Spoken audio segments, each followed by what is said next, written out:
What's up everybody, Steven Z Killer here, bringing you a brand new video. But before that, 75% of you guys watching right now are not subscribed. Damn! That means two things. 75% of you guys are either returning or brand new to the channel. If so, hopefully this is the video that gets you hit that subscribe button today. Do it.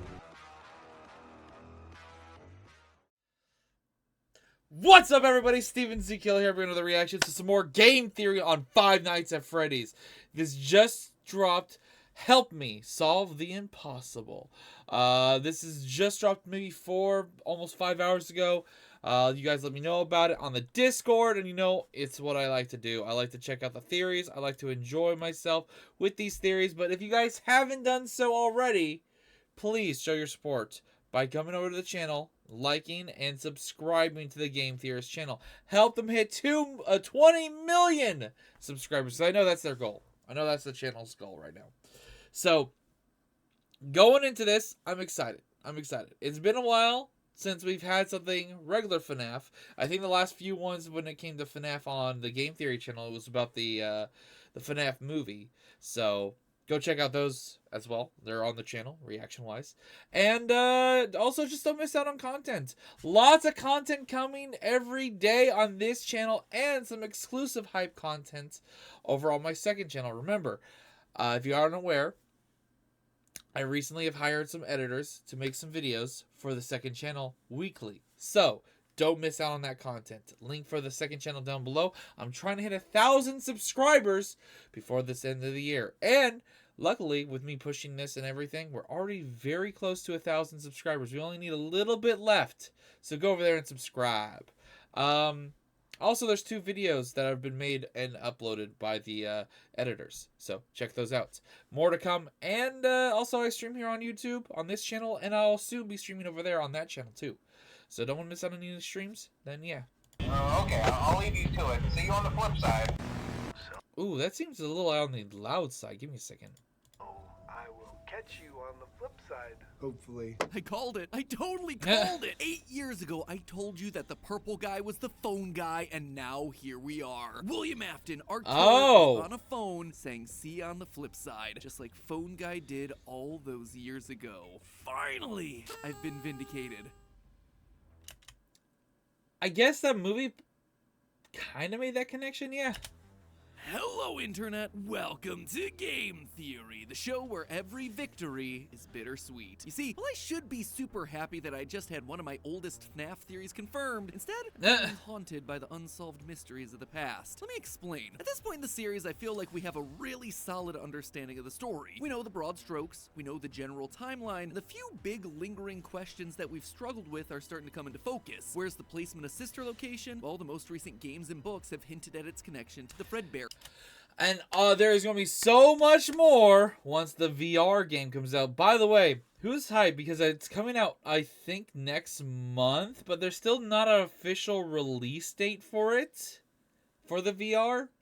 If there is, please let me know down below in the comments. And I am going to be having something on streams to help me with you guys, and getting that as a possibility to stream the VR headset. I have a PS5, but I do not have the new PS5 VR thing. So that might be something I'll be working on in the next couple weeks, so I can stream the new VR FNAF game, Help Wanted 2. Era. What's the origins of Fazbear? Well, the books seem to be giving us more and more hints pointing at the early days of William and Henry's working relationship. What was the deal with FNAF 4? Literally, the final tale of the Pizzaplex all but spells it out for us. All of those are probably theories best saved for a later date, but today, I wanted to focus on something else. The clues that we've all completely missed. The times when this franchise has explicitly tried to tell us something, and we've utterly failed to pick up on what it's been laying down. And let me be clear, I'm not talking about me overanalyzing some minor detail of the game world. I'm talking about very clear puzzles that were very obviously set up by the game makers for us to solve that we've been unable to do anything with. And the reason I'm calling it out now is because they're starting to add up. In my estimation, there have been no less than 4 of these sorts of major puzzle moments. Really? 3 of them are connected, and it's been going on for the better part of 6 years. So now that we're all done fangirling over Doug's apps, I finally got my appetizer. Thanks, Matt Pat. Before Help Wanted 2 drops and adds a whole new layer of mystery.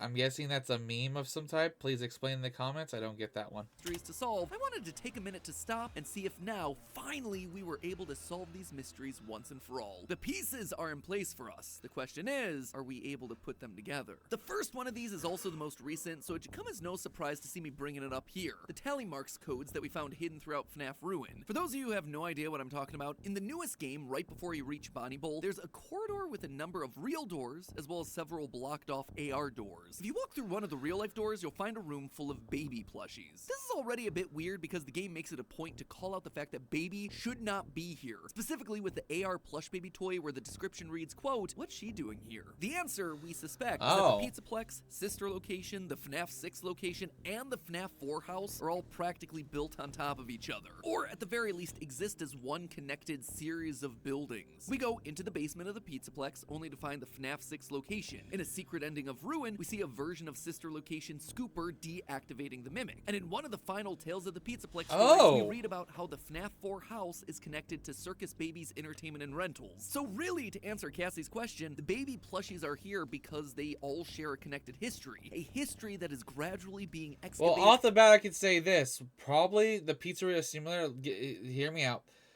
The house with sister location underneath it would make sense. Then later, the pizzeria simulator would take over the location of the house and use and dig out and modify the equipment down below from the sister location. And then when the pizzeria simulator burnt down, the Pizzaplex is built on top of it. Boom. That's pretty solid, like, defining evidence on all four of those. Layer by layer underneath the Pizzaplex. Anyway, in this room, the dolls laugh at you, and then when you turn around, they disappear. Nothing all that surprising. But what is surprising is what remains in the left. Also, wasn't there a mini game in the last VR game with those little plush babies, and they would multiply and disappear?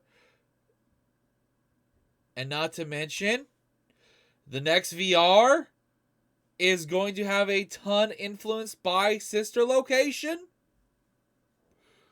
Could be just a theory. Hand corner right where the plushies sat. You'll find a chair turned to face the corner and a sequence of tally marks carved into the wall. And these aren't just random markings either. They're specifically in groups of 2s, 4s, and 5s. And they're grouped in such a way to suggest words, or at the very least, separate letters. Now, that alone would be weird, but an even bigger, clearer display of tally marks appears again about an hour later into the game. After completing Bonnie Bowl, you enter Bonnie's green room behind the bowling alley. Not only does this area show us the special relationship that existed between Freddy and Bonnie, if you put on the Vanny mask, on the wall over top of the pin-loading staff bot is Wait. What? You and me forever and ever love you, Freddy. Or love Freddy. between Freddy and Bonnie. If you put on the Vanny mask, on the wall over top of the pin-loading staff bot is another code, much larger and much more organized than the one that we just saw before. And once again, all the tally marks here are specifically grouped into 2s, 4s, and... It's kind of similar to that thing in that one room during a security breach that's like Michael Afton's bedroom kind of stuff with a TV and those weird little symbols that they decoded. It's kind of like that. 1s or 3s in sight. They are obviously meant to be connected. They are obviously trying to tell us something, but we are obviously not getting the message. So what can we do? Well, the first answer is to try a substitution cipher. Tally up the numbers and swap in the appropriate letters. Notice though that the tally marks are weirdly spaced out, which led a bunch of us to believe that we're supposed to be using those spaces to define each letter, adding up the numbers that aren't separated by a space. Thank you for so subscribing, the top line there Nicole. is gonna be 4, then a space, then... Hey, subscribe, and guess what? You may get a little shout out in one of my videos because your name pops up. So subscribe, you never know.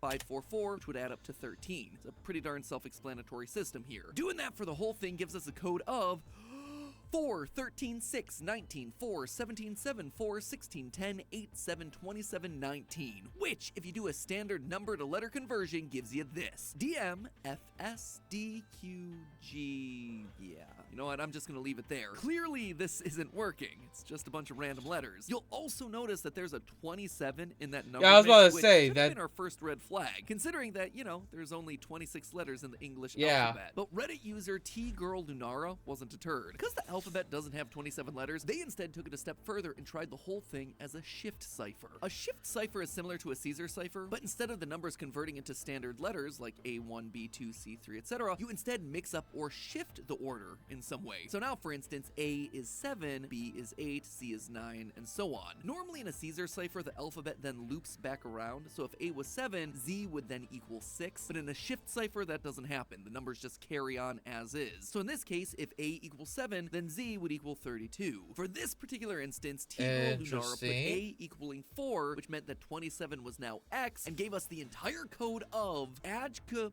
Pan-damaged XP. Not a lot of lore significance with that one, but I did want to continue down that path. So we tried hundreds of different But the thing about that's one. interesting, pan and damage is an actual word. Like, these are actual words. AJC could be a first, middle, last name. That could be that. Experience points? This person used a pan to do damage to gain experience points.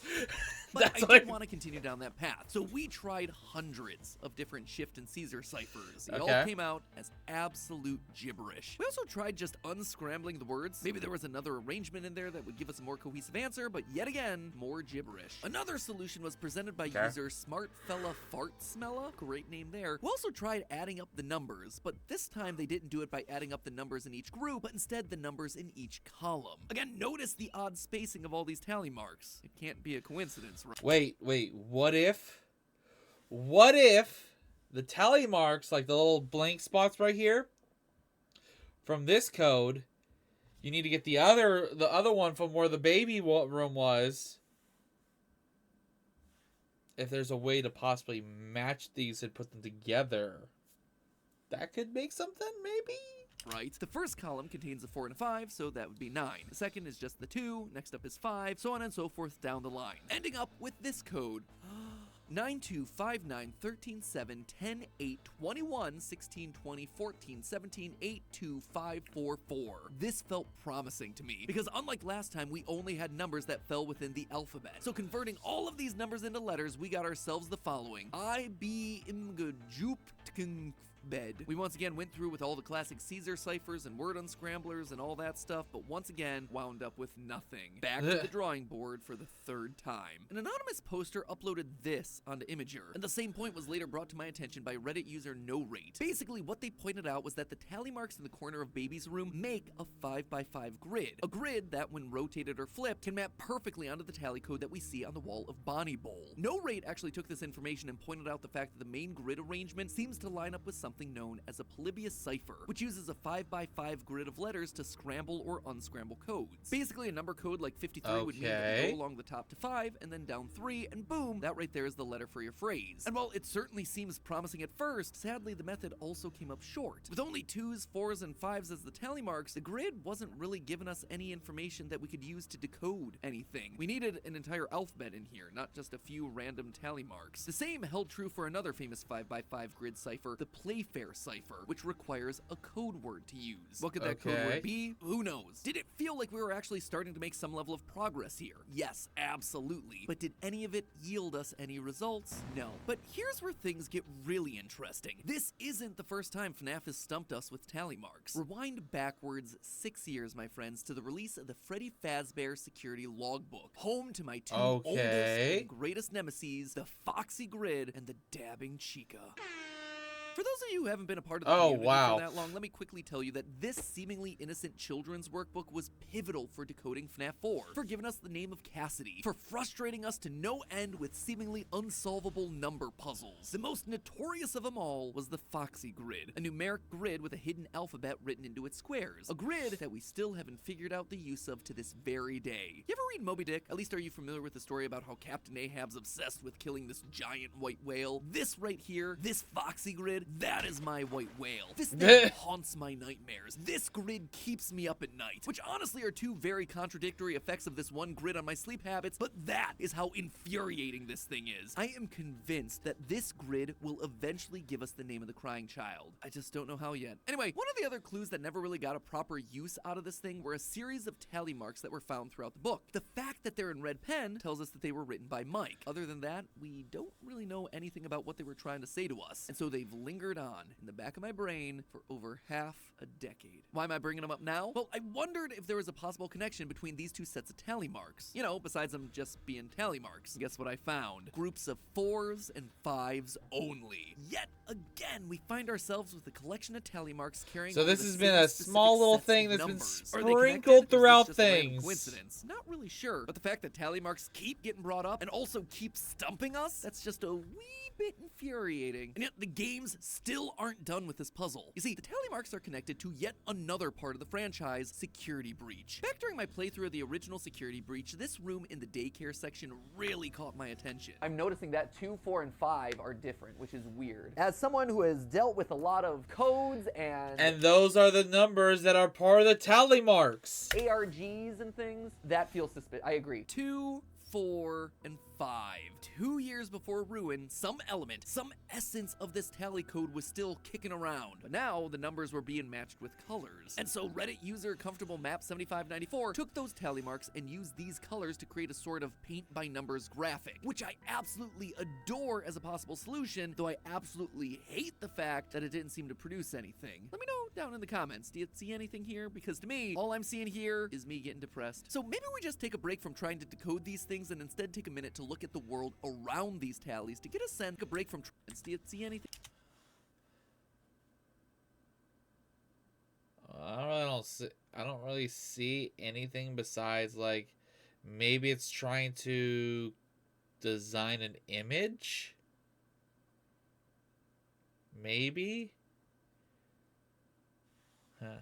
Thing here, because to me, all I'm seeing here is me getting depressed. So maybe we just take a break from trying to decode these things and instead take a minute to look at the world around these tallies to get a sense of who might be speaking here. As I mentioned, in the security logbook, we know it's Mike, based on the red pen and the signature at the front of the book. But what about in Ruin? Well, in the baby plush room, we have, obviously enough, baby. Not that shocking. But what's especially important to note here is that they're not all baby. See, half the plushies are normal baby and the other half are scrap baby. What's the big difference? Well, besides the obvious scrap metal plates on their bodies, there's one thing that alternates depending on the version. Something that's been important to baby since the very beginning. Her eye Green eyes. color. The regular baby plushies have blue eyes, while Scrap Yeah. Baby has green eyes, showing the two sides of baby before and after Elizabeth's death and possession. But Reddit user Dylan Hippiejink took it one step further. They noticed that the eyes of the baby and Scrap Baby plushies were scratched out, leaving just the blue right eye from baby and the green left eye for Scrap Baby. That right there, that is a compelling detail, because it directly matches up to the evil entity that we've been fighting throughout the entire game, the Mimic. You see, in the story Tiger Rock, the Mimic AI program takes the form of the digital entity Tiger Rock, a tiger animatronic with a green left eye and a blue right eye. Is this confirming for us that the Mimic AI and Baby are somehow one and the same? Or maybe that the Mimic has two souls, or entities that it learned from, just like how Baby in the books is two children in one, Elizabeth and Charlie. Not really sure, but that right there, that is a massive revelation that feels super important to solving the mystery. Or at least it did, until I dug a bit more and found out that the Scrap Baby plushies also sometimes have their left eye missing. It is still a very cool, compelling connection that I'm not willing to fully discount yet. It's just not as consistent as I would have liked as far as evidence goes. The chair, meanwhile, looks like a disciplinary measure. A bad child that was put into timeout, forced to face into a corner and scratching away at the wall to count the hours or days out of boredom. Since this is a room full of ghostly baby plushies, it stands to reason that the punished child here could have been Elizabeth. Obviously not physically here in this room of the Pizzaplex, but with the scene recreating a recurring moment from her past in some ghostly, spectral way. We know Afton wasn't really the greatest dad to her. Maybe this right here is a glimpse of his parenting style. As for the tally marks in Bonnie's green room, the font is the same, so they were likely carved by the same person. But honestly, that's where the similarities end. These marks appear in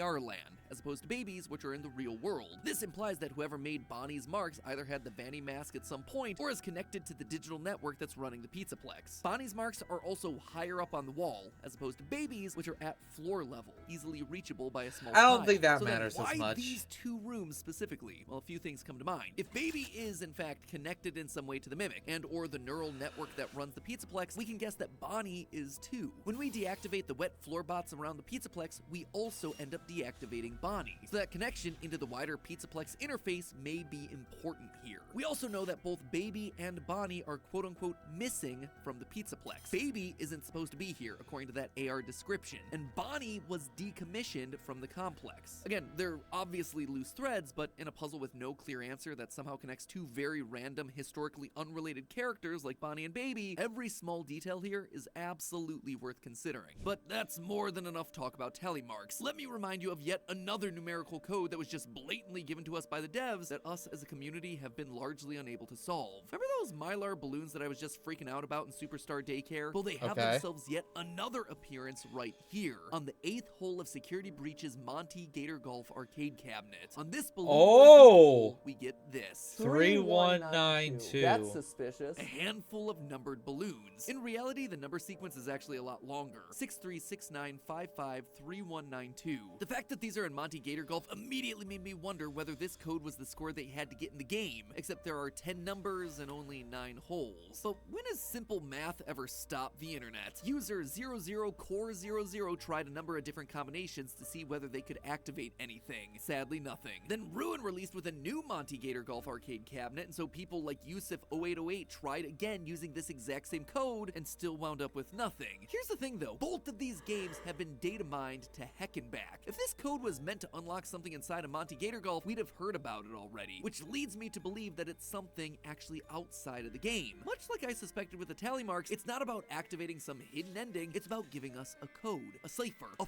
phrase that'll tell us something about the wider world. A clue to another clue. I've tried converting the letters, ciphers, you name it, I just keep coming up empty-handed. One of our writers even suggested trying hex codes to see if there might be something there. At first it looked positive. The last 6 numbers actually produce a purple that matches the Aftons that we know and love so much, but it's not an exact match, nor does the first half of the numbers amount to anything meaningful. Maybe the fact that these are Mylar balloons connected to the multicolored Mylar balloons in the daycare, which then also connects them back to the tally mark puzzle, or maybe I'm just desperately looking for answers where there are no answers to be had. Now, for all of these lingering puzzles, I was able to find at least a couple of people discussing them online, in Discords, forums, Reddit posts, what have you. But for this last one, nothing. That's one thing. And when it comes to the FNAF community, when it comes to figuring shit out like this, they do band together. They do band together. Or at least practically nothing. I could find only 2 posts total, which is exactly why I wanted to raise some awareness about it here, because to me, this seems like a massive clue that largely got overlooked during the wave of reveals that happened throughout Ruin. Early on in the game, we have a chance to revisit the daycare attendance room. This room is nothing new to a FNAF theorist. It was the one that we were able to unlock in Security Breach by photographing random characters throughout the game world. Inside of it, we were able to find the glitchy Balloon World arcade cabinet, a lost relic to a seemingly incomplete path inside the game. So when the room showed up again in Ruin, I wanted to pay extra attention. On the surface, the room seems largely the same, just a bit messier than before. Boxes of stuff, clothing hanging from the wall, some post-it notes scattered around, but then by putting on the Vanny mask, everything resets to normal. The room basically goes back to the way that it was, cleaner, more organized. Nothing all that noteworthy, until of course you start talking about the notes. Those are worthy. All of a sudden on a blank wall, we get ourselves a 3x3 grid of post-it notes. What is it with Steel Wool games and post-it note lore? I mean, if I had a nickel for every time Also, Steel did Wool that used one post-it note notes just to say hint at butter lore, 3 I'd have, times? 2 nickels, which isn't a lot, but it's weird that it happened twice. The exotic 9 butters are post-its coming that we're back? dealing with Hold up. Post-it note ourselves a 3x3 Butter. Wait. Groceries. They just love their exotic butters.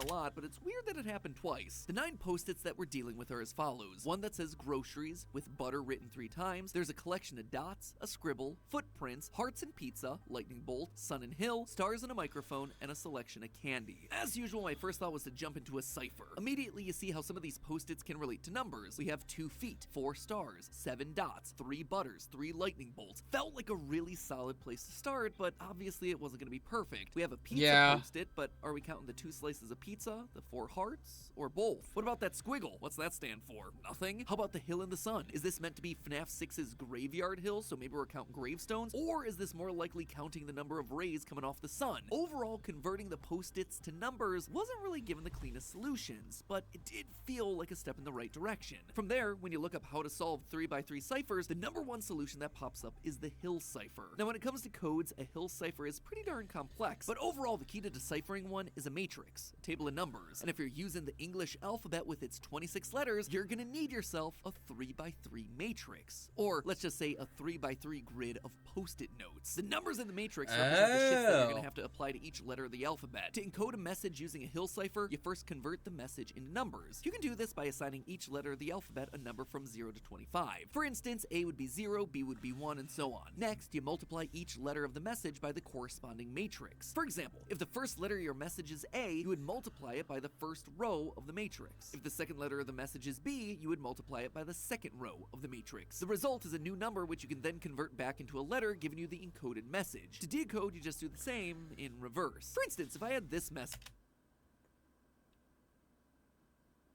God damn! hello, how are you? With this matrix 321110201, my encoded message would look a little something like this.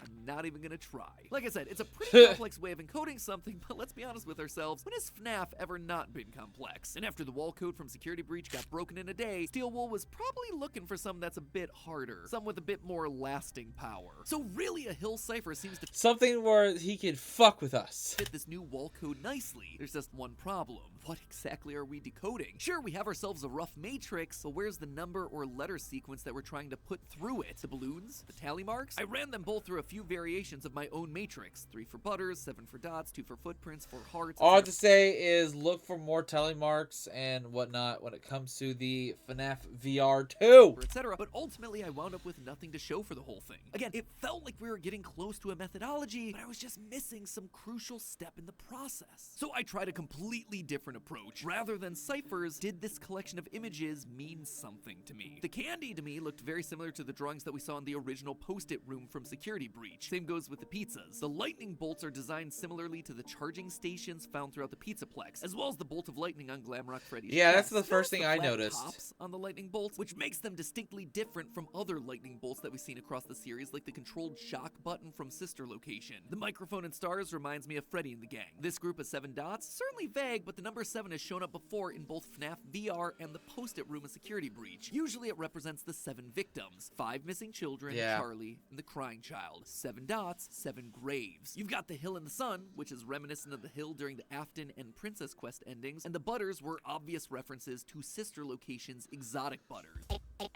Exotic butters. Overall, all the post-its seem to relate in at least a small tangential way to Michael Afton. Man, he really is becoming like his dad, always coming back to our theories. Reddit user Pikmin King X posted about these 9 drawings and drew all of them back to 2 very important games, Sister Location and Pizzeria Simulator. 2 games where we for sure play as Michael Afton. First, you got the candy that we spoke about. Well, in Pizzeria Simulator, candy's all over the place. In advertisements from Lally's Lollies, gumball machines we can buy for the franchise, but the most important one of all, of course, is Candy Cadet, who actually winds up back in ruin. The lightning bolts also relate back to FNAF 6 as they're identical to the power-up that you collect in the Fruity Maze minigame. Oh. Like I said, they can relate to the lightning bolt on Glamrock Freddy's chest, an animatronic who many have theorized, myself included, has the soul of Michael Afton inside it. The stars and microphone call back to the 4 main Rockstar animatronics. Freddy, who holds the microphone, along with Bonnie, Chica, and Foxy. The Sunny Hill, well, that's the iconic FNAF 6 gravestone ending, with all 5 of the missing children plus Charlie put to rest on the hill. Along with that, he'd be familiar with the 7th victim, his younger brother, the crying child, so if that's what these 7 dots represent, he'd understand that symbolism. Mike also has a strong love of pizza, as in the security logbook, he literally says it's the only reason to apply for the job, with hearts on the other pages that look similar to the ones that are on the post-its over here. Then there's the footprints. In true classic FNAF theory fashion, Pikmin King X points out that these are 3-toed footprints, and they're almost almost identical to the ones that we see in the other FNAF 6 minigame, Midnight Motorist, where there are two three-toed footprints outside of a broken window, where Michael's either the escapee who broke out of that window or the one sitting on the couch watching TV. The only thing unaccounted for here are the squiggly lines, but to me, that could just represent Ennard, or the Tangle, or whatever robot spaghetti this franchise wants to throw at the wall at this point. Robot spaghetti, yeah. Michael might in fact be alive, that he's living inside the Pizzaplex trying to finish the job that he started. Maybe that's the entire reason the sister location room exists in the Pizzaplex in the first place. Maybe it's him talking to the recreation of his younger brother. Maybe he learned the language of the mimic that his father used to communicate with the monster that killed his sister, like we predicted in a previous theory. All signs here point to Michael, or not. Let me be perfectly clear. This is broad speculation based on a piece of evidence that has clearly... Well, let's be honest. Most of the theories are, well, not most of the theories, but a good part of the theories are broad and everything, waiting for more clues to make it more sound for future episodes of game theory and stuff like that. So, like I said, and I've been pushing, there's going to be more connections, more lore solved, and just more information to make things more solid in the next VR game. Not been solved yet. And honestly, that's why I need your help. You've seen all the theory threads that I've been pulling, all the ciphers and interpretations that I've tried here, and we're still none the wiser. There are solutions out there for all of these puzzles. I am almost sure of that. But I need the collective hive mind of the FNAF community behind me to pitch out some solutions. The theorists of Reddit I called out today have done an amazing job getting the ball rolling, and I do truly believe that with a bit more time and a bit more focus, together we can solve these mysteries. Last time I did a theory like this, it was 5 years ago. But 48 hours later, you all had collectively discovered the name Cassidy hidden inside the security logbook. And now it is one of the most solid, concrete, important pieces of information that we've ever had for the lore of this franchise. Let's try to do that again here. One or all of these puzzles are going to lead to some sort of massive revelation. So I'm leaving a link down below to the Game Theorist subreddit where I'd encourage you to write up your theories. I'm also dropping in Go ahead and go do that. Link in the description for the original video. A bit easier, especially for all those grid-based puzzles. I'm gonna be keeping a close eye on all of this for the next couple of weeks. It'd be cool if we could manage to solve one of these things before the year's end. Who knows? Maybe Help Wanted 2 will drop and solve everything for us, leaving That's what I'm talking about! No further questions and no ciphers required. Yeah, okay, sure. I'm sure that's absolutely gonna happen with this franchise. Until that day comes, friends, remember, it's all just a theory. A game theory. Thanks for watching. Alright, well, anyways, I hope you guys enjoyed this reaction. This was definitely an interesting theory. If you guys can, go try to solve some stuff. Link in the description. And let me know what your guys' theory is and connections and all that stuff down below in the comments. I'll see you in the next video. Subscribe to this channel. Subscribe to my second channel. Check out all the content. Hit the notification bell. Don't miss when I stream. And, yeah, join the Discord. Bye!